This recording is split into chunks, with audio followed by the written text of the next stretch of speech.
Got it. Thank you guys for having me. This was awesome. Well, look, we appreciate you coming in and spending time with us. We've been talking about it. I mean, listen. It's almost like I'm here. It's a surprise that you were coming. We almost didn't know. No, it's good to have you. We expect nothing less than that entrance, and I know a lot of the folks have been really excited about having you come, especially your HU friends. You know, it's all love. I mean, the DMV is home for me. I mean, from so many years, but then specifically, obviously, my Howard experience is really just near and dear. So I'm here always. I feel like I'm just down the block. Yeah. All right.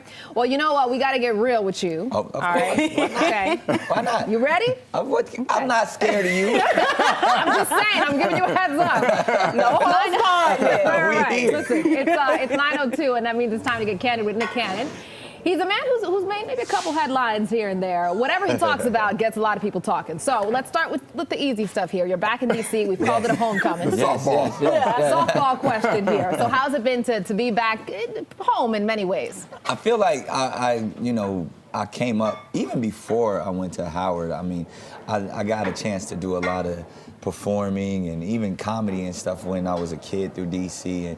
And, and the first person that actually introduced me to the DMV, God rest his soul, is the one and only DJ Biz Marquis. He lived here, and I think I was about 17 years old when I got a chance to, move around with him, and I used to carry his DJ crates, and that's when you had to carry crates on records. He taught me how to DJ, taught me a lot about hip hop, and interestingly enough, Will Smith introduced me to Biz Marquis, and I kind of went on the road with Biz, and I stayed out here because I was a kid just trying to entertain, so I was literally sleeping on Biz's couch, in Maryland. So it was a beautiful situation, and I have family in Baltimore, so I've kind of been through here for quite a bit. So it's good. Thank you for allowing me to have this as a second home, and then obviously my Howard experience was strong 4 years living here, so it's good. Well, that's good. You did it in 4. Most of us, I mean, some of us do it take a little bit longer.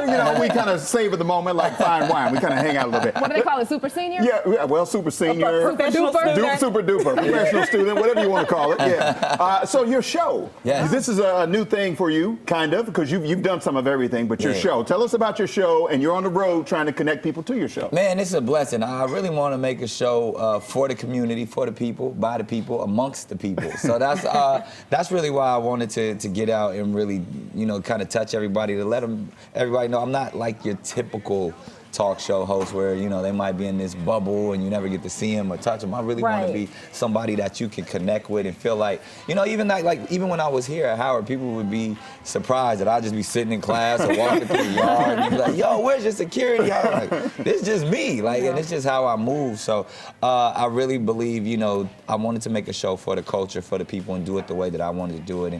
And I think that's what you get every day. I mean, you see that I'm genuinely having fun, and it's all about exuding joy. And I mean, you guys do it every day here. I watch how you guys move. You're fun, you smile, you laugh, and you're down-to-earth people, but you don't always get that vibe. So I want to at least make sure that people really feel that connection and that authenticity. Yeah, you definitely bring that to the space. And I remember you saying that you don't just talk about pop culture, you create it, because you're always somebody's hot topic. We've talked about you several times. Yeah. The family. Yes. How are you going to split your time over the holidays for all these that's kids? The thing. Everybody talking about splitting and cutting up. I'm the whole pie. Oh. You get you get all of me and all my kids. We ain't got to get a piece. We all gonna be together amongst each other. I mean, and that's really what it is. I mean, when having family and having that opportunity to, I mean, it's unorthodox. I think, I grew up with the unorthodox family, so I'm kind of used to, moving around. And ultimately, it's not just about a day. That's the beautiful thing. Yeah. If the holidays was just one day, it'd probably be a little difficult. But the fact that we get, some time to kind of spread it out. And, sometimes it'll be with all my kids. Sometimes it'll be here and there. Really, I'm still my mama's kid. So I got to figure out, what she doing. She calling the shots, moms and grandmother and everything. So we're all good. We follow the matriarch. Yeah. Okay. I'm curious. I've seen a lot of your interviews. You get asked about this a lot. First off, are you surprised at the reaction you've gotten? And secondly, do you regret sharing about the children and all that? It's funny. I mean, one thing I say, and I don't, because I don't get nobody else's business. But to me, it's not really out of the norm of and it's I feel like I'm just probably more open and vocal about it and really accepting, because I really try to live a transparent life and not really have much to hide. I take pride in know the value of being authentic and being able to be your true self. I mean, even once you go through therapy and you sit down and you talk things out, you feel like, yo, I just want to be me. And something, you know, you're not gonna be proud of everything that I do or how I move, or, you know, everybody plays by different rules, but whatever works and allows you to operate through love. So I feel like I might overshare at times, and I do that on my show all the time, just be talking about so much stuff, but it's really because that's my authentic self.